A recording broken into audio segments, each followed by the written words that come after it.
Bonjour et bienvenue à cette quatrième vidéo de la série Cisco Packet Tracer de 0 à Hero. Donc aujourd'hui nous allons nous focaliser sur la configuration du DHCP sur un routeur Cisco.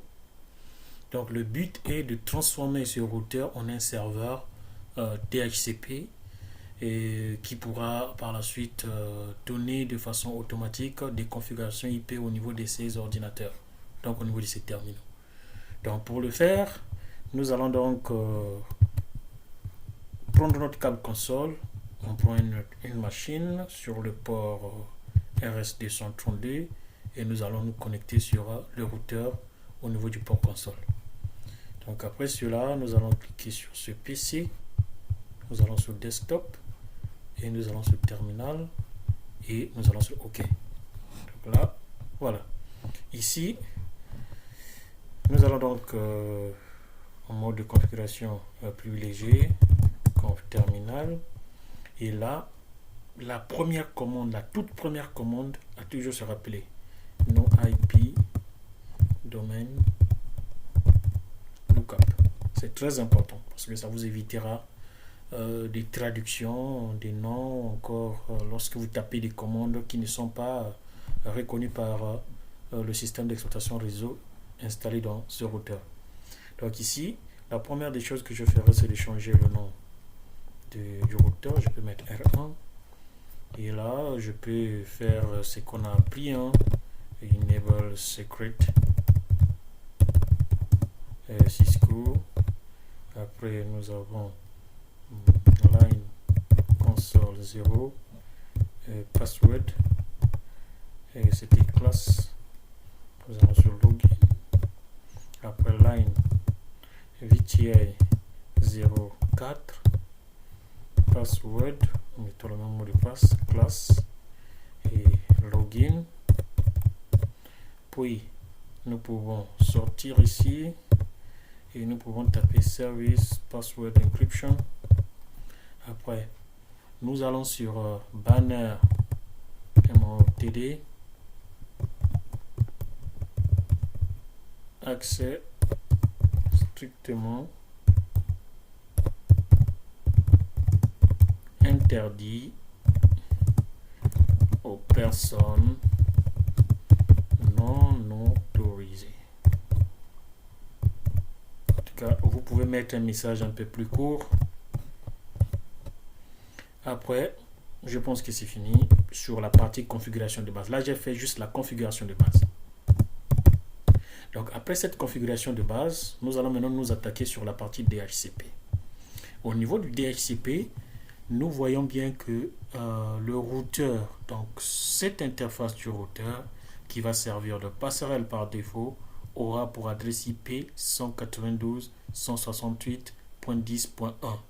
Donc, la première étape que nous allons faire, et ça sera de prendre cette adresse et la configurer sur cette interface avant même de créer le pool d'adresse et le reste.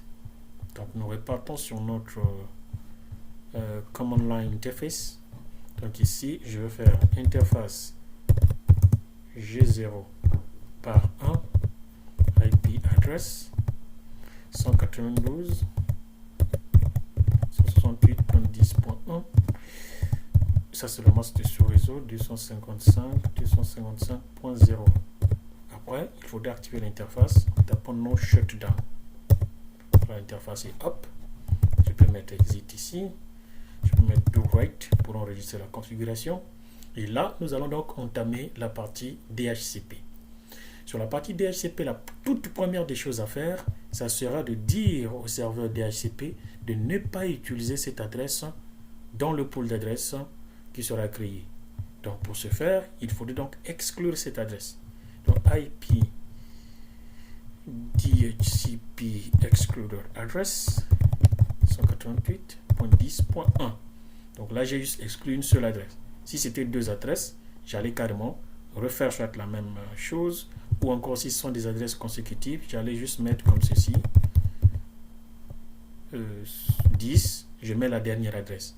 Voilà. Donc moi, j'ai juste besoin d'exclure cette adresse. Et voilà, bon, je peux exclure une autre adresse que nous allons utiliser lorsque nous allons faire une configuration en utilisant un serveur dédié. Donc j'exclus de 1 à 2.